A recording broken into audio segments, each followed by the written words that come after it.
morning the call come in, Shane was actually headed to a training, but he felt that pressure and he actually stopped by. He come by the ambulance service where we were there. So he asked the guys to check him out because he wasn't feeling comfortable in his chest. And once they put him in the back of the truck, they hooked him to the monitor. They recognized an ST segment. Well, now it becomes surreal because this is a family member. This is one of the responders that constantly responds with us on the scene. This is one of the firefighters that helps us with traffic, that helps us pull people out of vehicles. This is a guy that is like our right arm. You hear the paramedics go heart attack and defibrillator, it kind of, sinks in quick.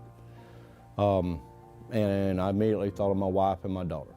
And I've got a good friend of mine that's on the fire department with us, named Brian, that, I made him promise that no matter what, that they would know that they were the last ones I was thinking about.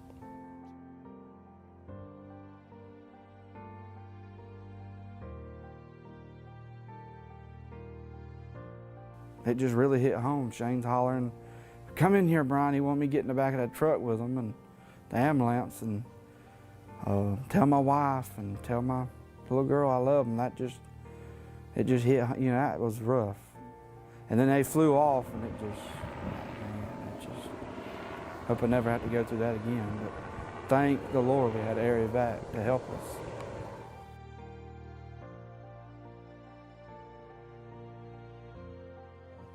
This is a small family, outside of your home family, so to speak.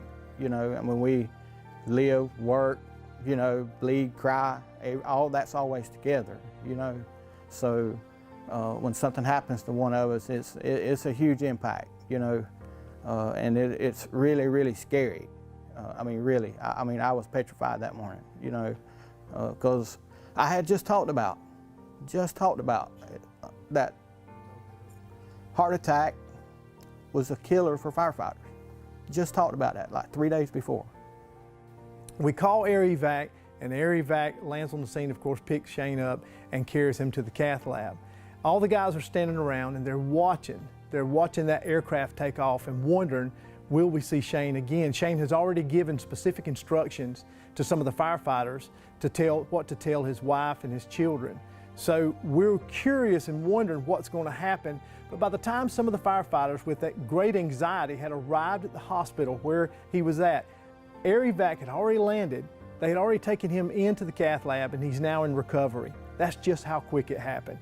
So Shane is with us today because of that quick response and because we were able to really move quickly. Air Evac reduced a great amount of time that we would have had to spend en route to a facility that could actually take care of his situation.